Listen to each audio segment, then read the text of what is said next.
Hola amigos, continuando con las clases de química, vamos a trabajar el tema de materia. Cuando hablamos en referencia a la química, vamos a ver que es una ciencia que estudia o tiene como base de estudio la materia. ¿Qué me interesa conocer sobre la materia? Me interesa conocer su estructura, sus propiedades y sus transformaciones, y así también como las leyes que rigen cada una de estas. Vamos a ver que básicamente la química es una ciencia natural que se va a basar en hechos experimentales. Si nosotros decimos que la química estudia la materia, entonces tenemos que tener la idea de que la química estudia todo lo que nos rodea, todo lo que nosotros podemos ver o todo lo que existe básicamente en el plano material. Eh, Me interesa conocer su estructura, las propiedades que presenta y también las transformaciones que éste o ésta va a sufrir. ¿Ya? Entonces, ¿qué es la materia? La materia es todo aquello que ocupa un lugar en el espacio. Eso es un concepto que nosotros hemos manejado a lo largo de todos nuestros estudios desde la primaria. ¿Ya? Vamos a ver que se caracteriza por tener masa y por ser perceptible por nuestros sentidos. En otras palabras, es todo lo que existe en el plano real. Todo lo que nosotros observamos en la naturaleza es materia, ya sea el agua de los ríos, los árboles, una roca, las nubes, todo lo que nosotros podemos observar en el plano real es materia. Así también como todo lo que existe en el universo, ¿ya? Por ejemplo, el caso de una neurona, que es una célula, desde el mismo hecho que ocupa un lugar en el espacio, desde el mismo hecho de que existe en el plano real, ya es considerada como materia. Vamos a ver que esta materia se manifiesta de dos formas. Se manifiesta en una manera concentrada o localizada, ¿ya? La cual me va a formar un cuerpo definido, es decir, algo que nosotros podemos percibir exactamente por nuestros sentidos, que es una porción limitada de materia, ¿ya?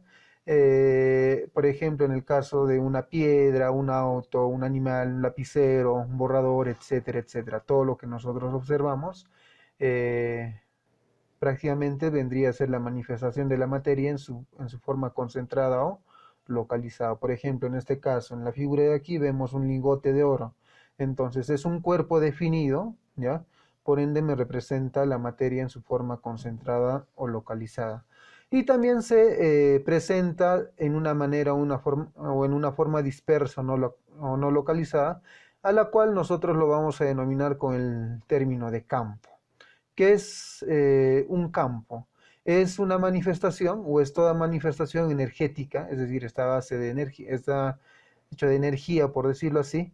En el caso, por ejemplo, del campo gravitacional, del campo electromagnético. Cabe recalcar que aquí en el caso del campo se considera como materia dispersa, no localizada, porque yo no puedo observar exactamente la forma o la localización de esta, sino que nosotros lo podemos percibir por nuestros sentidos. Por ejemplo, el caso de la fuerza gravitacional o la fuerza de gravedad. Vemos que en este caso es una energía prácticamente que atrae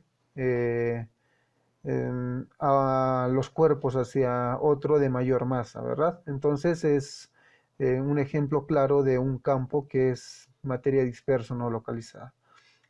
Muy bien, propiedades de la materia. Vamos a separar aquí a estas propiedades en cuatro grupos.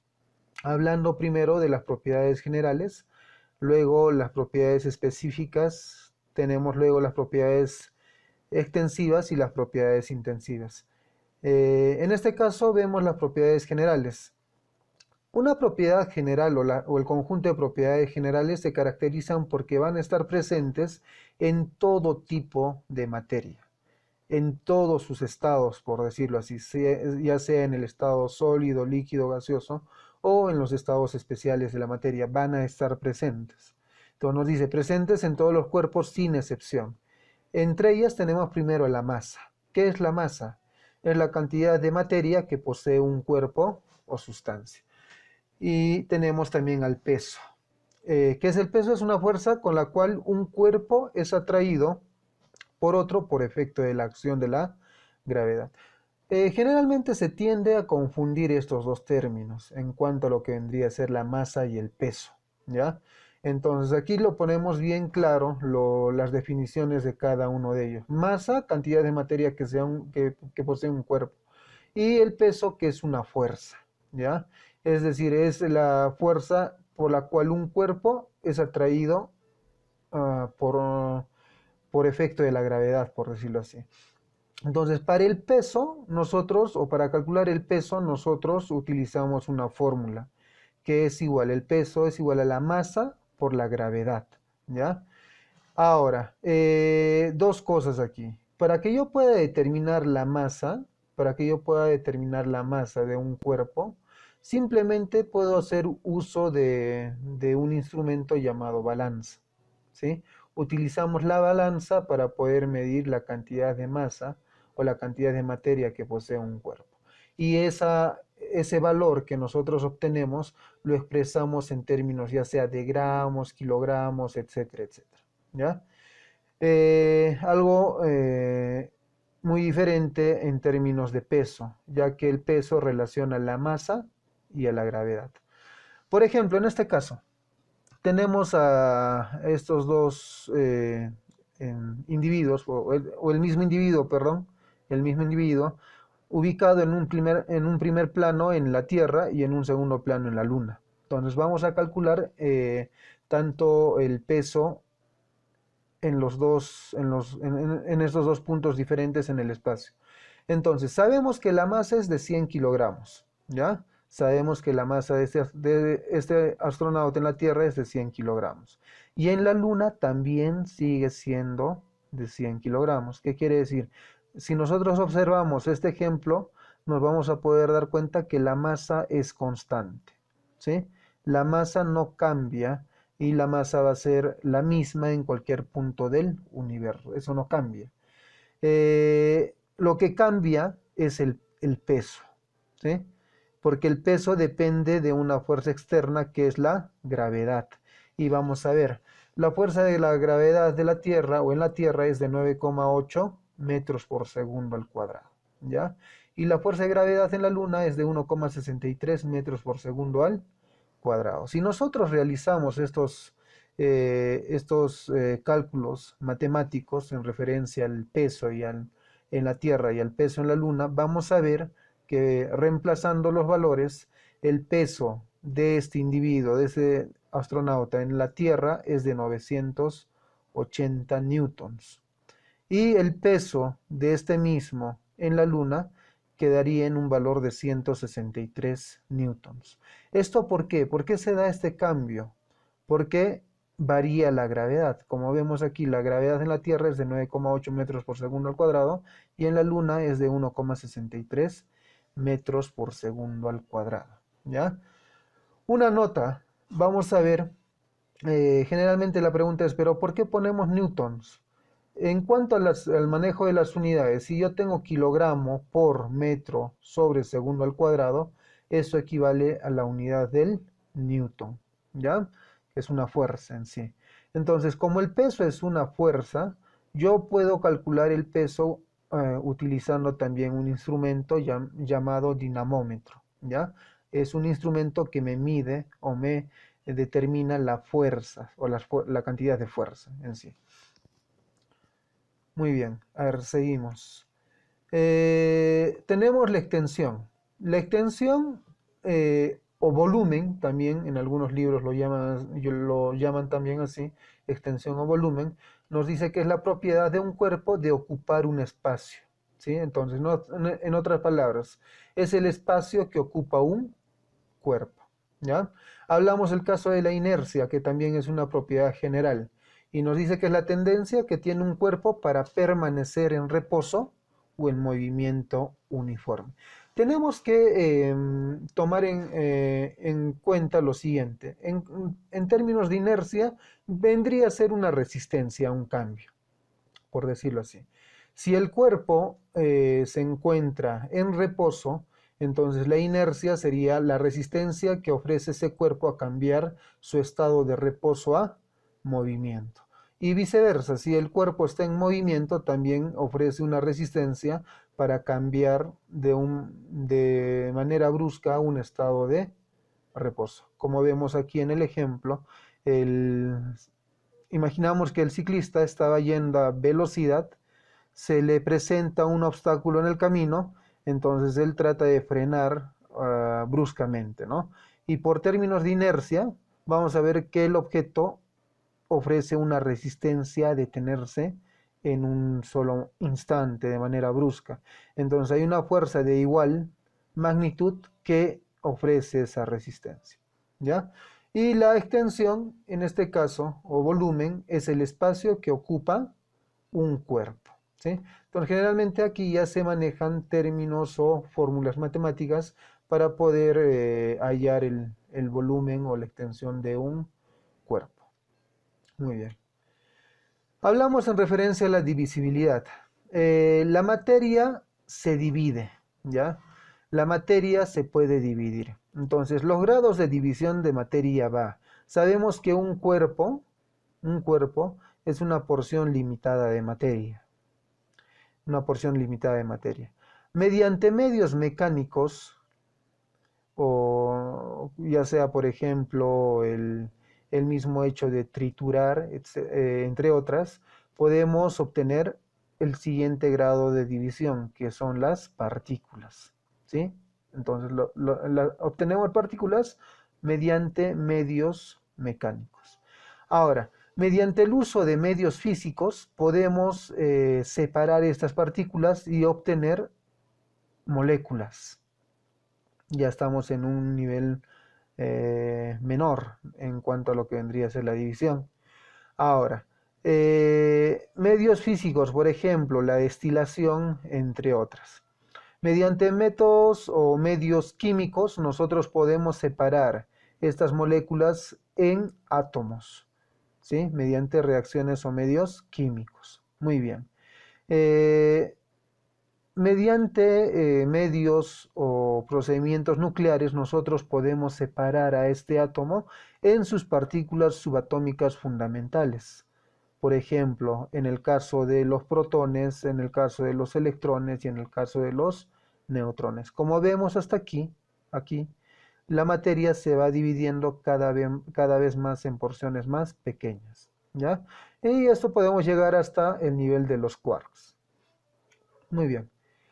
La siguiente propiedad general vendría a ser la atracción. La atracción, hay que tener la idea de que es una fuerza que ejerce un cuerpo sobre otro. Generalmente un cuerpo podría ser que tenga una masa mayor o una mayor masa sobre otro de menor masa. Entonces, en cuanto a la atracción, vamos a ver estos 5 ítems. Tenemos el caso de la gravitación, que es la atracción que existe o se va a dar entre astros. La fuerza de gravedad, que es la atracción que la Tierra ejerce sobre los cuerpos, ¿ya? O es la atracción entre la Tierra y los cuerpos. La adhesión, que es una forma de atracción entre moléculas de diferentes o de cuerpos diferentes, por decirlo así. El caso de la adhesión, por ejemplo, podríamos hablar la manera como se adhiere la tinta al papel. Como vemos, son cuerpos o son moléculas de cuerpos diferentes. El caso de la cohesión es una atracción que se va a dar a nivel de las moléculas de cuerpos iguales. Y el caso de la afinidad, que vendría a ser la atracción entre átomos. Ya esto vendría a ser utilizado a nivel de átomos, a nivel atómico. Hablamos de la temperatura. La temperatura vendría a ser el grado de agitación molecular y básicamente nos da una medida de la variación térmica de los cuerpos. Entonces, la temperatura nos indica qué tan rápido se están moviendo las moléculas. Mientras más rápidas estas se muevan, entonces se expresan en términos de calor o de aumento de temperatura. Mientras más lentas se muevan estas moléculas o mientras más lento sea su movimiento, se van a expresar en términos de frío o baja temperatura, por decirlo así. Como por ejemplo en este gráfico, ¿no? La transmisión de calor se va a dar de molécula a molécula. Mientras más rápidas se muevan estas, entonces la transmisión de calor también aumenta. De lo contrario, mientras más lentas se muevan estas otras moléculas, entonces hacen que la temperatura también baje. Esto hasta llegar a un equilibrio térmico en el cual todas las moléculas presenten la misma energía cinética, por decirlo así. Muy bien. Hablamos en términos de densidad y vamos a ver qué es la relación que se va a dar entre la masa de un cuerpo y el volumen que éste ocupa. ¿Sí? Entonces, para hallar la densidad podemos utilizar esta simple fórmula matemática, esta simple fórmula física, ¿no? En la cual relaciona la densidad es igual a la masa sobre el volumen. Entonces, la densidad es la masa de un cuerpo por unidad de volumen. Primero, tengo que hallar la masa, ¿verdad? Y luego tengo que ver cuánto es la variación en cuanto al volumen. Y luego voy a utilizar la fórmula física para determinar la relación de la masa por unidad de volumen, utilizando la fórmula de densidad es igual a masa sobre volumen. Hablamos ahora en referencia a las propiedades específicas o las propiedades particulares de la materia. Cabe recalcar que estas propiedades específicas o particulares se van a presentar solo en algunos cuerpos y eso depende básicamente del estado en el cual éste se va a encontrar. Es por eso que en este caso estamos separando estas propiedades específicas dependiendo al estado físico en el cual se presenta. Por ejemplo, en el caso de los sólidos presentan las propiedades de la dureza, la tenacidad, la elasticidad, maleabilidad, ductibilidad y punto de fusión. En el caso de los líquidos, presentan las propiedades de tensión superficial, la viscosidad y punto de ebullición. Y lo mismo en el caso de los gases, las propiedades de expansibilidad y compresibilidad. Cabe recalcar que las propiedades específicas son propiedades propias o características de cada estado de la materia, ¿sí? Por ejemplo, todas esas propiedades que mencionamos en el caso de los sólidos se van a presentar, por ejemplo, en los metales, que son el ejemplo más claro de la materia en estado sólida, ¿no? Y esto las tres propiedades de los líquidos en cualquier tipo de líquido que se presenta. Por ejemplo, en el caso del agua, el agua presenta su tensión superficial, otros líquidos que presentan el caso de la viscosidad, o la viscosidad es más notoria, por decirlo así, y cada tipo de líquido presenta un punto de ebullición distinto. Y la expansibilidad y la compresibilidad que son propios del estado gaseoso. Trabajamos las propiedades particulares o específicas separándolos dependiendo el estado físico en el cual se presenta. Hablamos de la dureza y vamos a ver que la dureza es la resistencia que ofrecen los cuerpos a ser rayados por otros. Y esto depende más que todo de la cohesión de sus moléculas. Existe una escala denominada como la escala de Mohs que clasifica a los 10 minerales dependiendo a su grado de dureza, ¿sí? A 10 minerales naturales, ojo, ¿ya? Entonces, mientras vamos subiendo, vamos avanzando de la escala 1 a la escala 10, entonces el nivel de dureza va aumentando. Entonces, en la posición 1 tenemos al talco, ¿ya? En la posición 2 tenemos al yeso.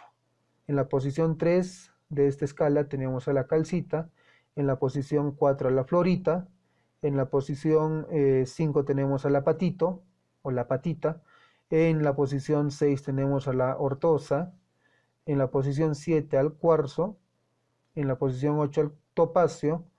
En la posición 9 al coridón. Dentro del coridón tenemos todas las variedades, por ejemplo, de rubíes y zafiros que se presentan. Y en la posición 10 tenemos al diamante, que vendría a ser el mineral natural más duro, ¿sí? Ojo, estamos hablando que esta escala solo clasifica los minerales naturales, ya que hay objetos o sustancias creadas en laboratorio de manera artificial que presentan un grado de dureza superior a los que mostramos aquí. Hablamos en referencia a la tenacidad. La tenacidad es la resistencia que ofrecen los cuerpos a ser rotos o quebrados, ¿ya? Eh, en referencia a la elasticidad, tenemos que tomar en cuenta que para que nosotros podamos clasificar a un objeto, a un cuerpo como elástico, esta tiene que tener la característica de que cuando nosotros aplicamos una fuerza externa que pueda deformar su forma y longitud, por decirlo así, al quitar esa fuerza externa, este cuerpo debe ser capaz de retornar a su forma y tamaño inicial, ¿sí? A su forma y tamaño inicial. No se debe confundir con algunos cuerpos que se pueden deformar por una fuerza externa, pero estos no son capaces de retornar a su forma original. En el caso de que no retorne a su estado o a su forma original, ya no hablamos de elasticidad, sino hablamos de plasticidad, que es muy diferente. Es muy diferente. Entonces, la elasticidad, vamos a ver que los cuerpos tienden a deformarse cuando sobre ella actúa una fuerza externa. Pero cuando termine esa fuerza externa, estos van a recuperar su forma y volumen inicial, ¿sí?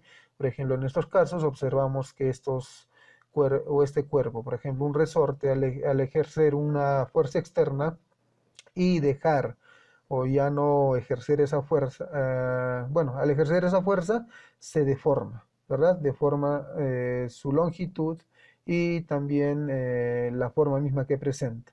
Una vez que nosotros dejamos de ejercer esa fuerza, esta tiene la capacidad de retornar a su forma inicial. Entonces, en este caso, este cuerpo sí presenta la propiedad de la elasticidad, al igual que una liga, ¿no?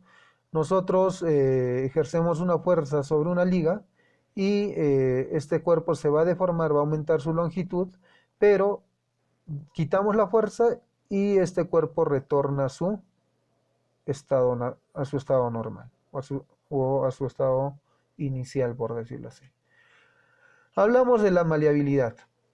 La maleabilidad es la propiedad de los cuerpos de estirarse en forma de láminas delgadas. Entonces, es la manera como nosotros obtenemos láminas delgadas a partir de algunos sólidos, más específicamente hablando de ciertos metales.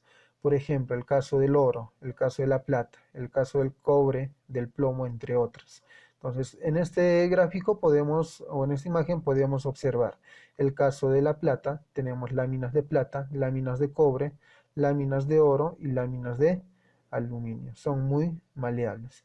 Algo que también tiene que ver con lo que vendría a ser la ductibilidad. Ya también la ductibilidad es la propiedad de estos sólidos en convertirse en delgados hilos o en fibras, como vemos en este caso. También hablamos del caso de los metales, ¿ya? Metales como el caso del platino, del oro, de la plata o el cobre. Por ejemplo, acá tenemos en nuestra imagen, observamos el caso de fibras o hilos de cobre, ¿ya? El punto de fusión básicamente está relacionado con la temperatura, ¿ya? Y nos dice que es la temperatura a la cual la velocidad con que las moléculas de un sólido pasan al estado líquido es la misma que la velocidad con que las moléculas de un líquido pasan al estado sólido. Entonces, en otras palabras, si nosotros hablamos del punto de fusión del hielo, vamos a ver que el punto de fusión es la temperatura en la cual el, el agua en estado sólido pasa a un estado líquido. Y el punto de fusión del hielo, del agua, vendría a ser 0 grados centígrados, que quiere decir, a 0 grados centígrados el agua se empieza a solidificar. Como también, si nosotros quitamos el estímulo a 0 grados centígrados, esta también empieza a, a pasar a un estado líquido, ¿ya? Lo mismo pasa con cualquier otro sólido. En el caso de las propiedades particulares de los líquidos, hablamos del caso de la tensión superficial. La tensión superficial está relacionada a las fuerzas de atracción que se va a producir entre moléculas, ¿sí? Entre moléculas.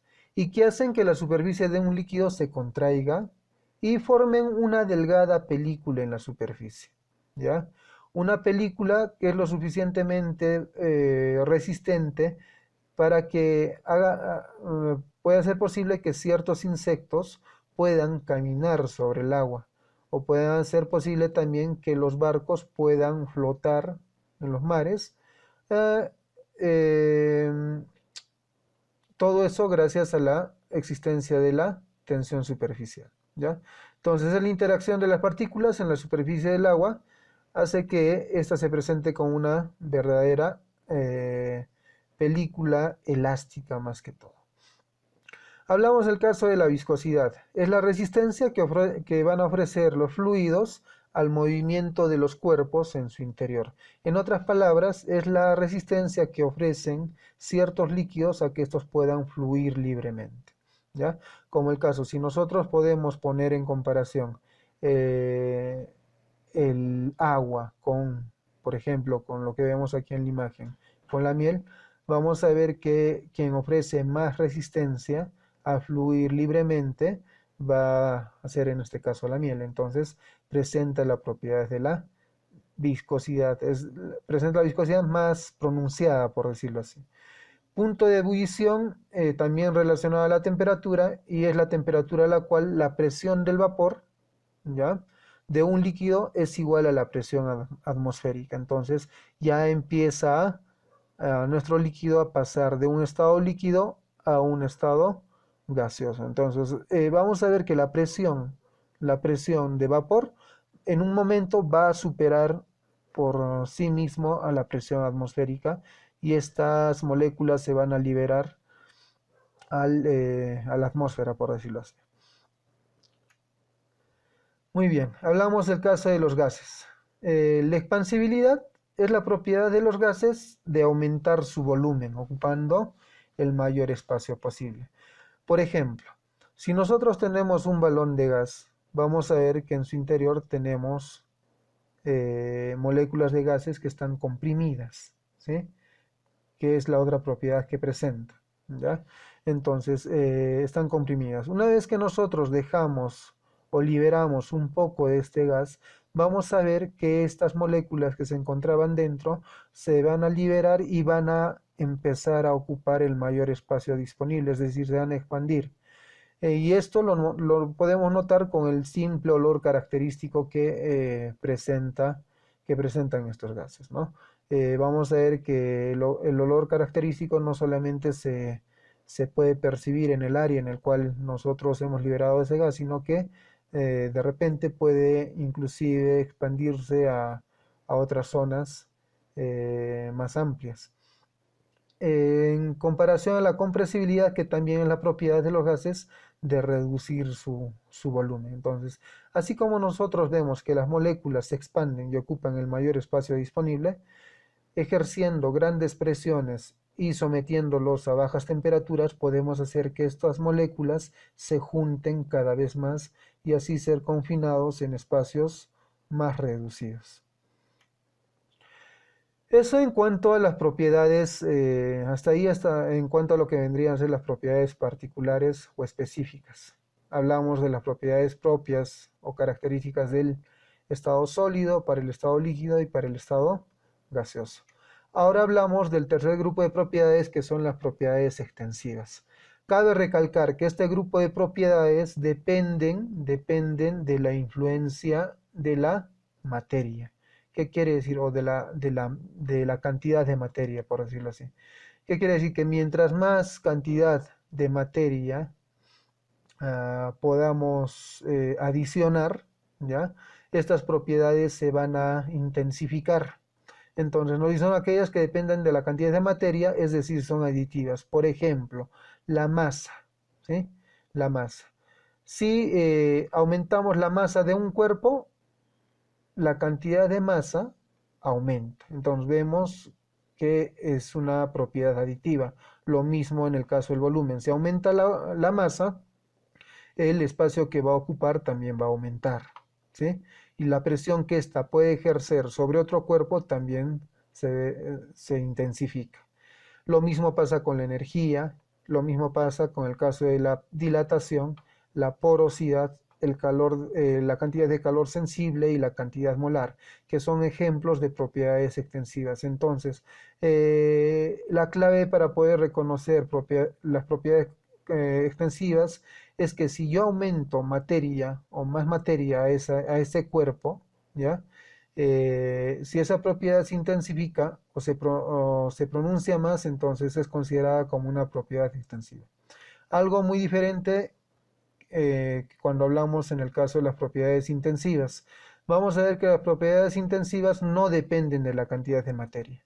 Aumente más materia o disminuya, estas no van a cambiar, por decirlo así, porque estas ya son propiedades que están definidas. Entonces no son aditivas. Por ejemplo, la densidad, ¿ya? Si nosotros tenemos un litro de agua y tenemos 10 mililitros de agua, vamos a ver que la densidad en ambos es la misma, no cambia, por más que en una muestra tenga mayor cantidad. El color no va a cambiar, mucho menos el olor, tampoco el sabor, ya son propiedades que ya están definidas, entonces no varían. Lo mismo pasa con el punto de ebullición, con la conductividad eléctrica, con el calor específico que pueda presentar, la viscosidad, la electronegatividad, con la dureza que tiene, ¿ya? Y la inflamabilidad. Por ejemplo, en el caso de la dureza, si yo tengo, podríamos hablar de un diamante de un volumen de 10 centímetros cúbicos, ¿ya? Entonces, comparado a otro diamante que tenga unos 50 centímetros cúbicos de volumen, vamos a ver que la dureza en ambos no cambia, porque es un valor que ya está definido. Entonces, como vemos, si nosotros aumentamos las propiedades o la cantidad de materia, por decirlo así, estas propiedades no van a cambiar, se van a mantener, ¿ya? En este caso hablamos de las propiedades intensivas. Bueno, eso es todo en cuanto a lo que vendría a ser esta primera parte relacionado a la materia y propiedades de la materia. Muchas gracias.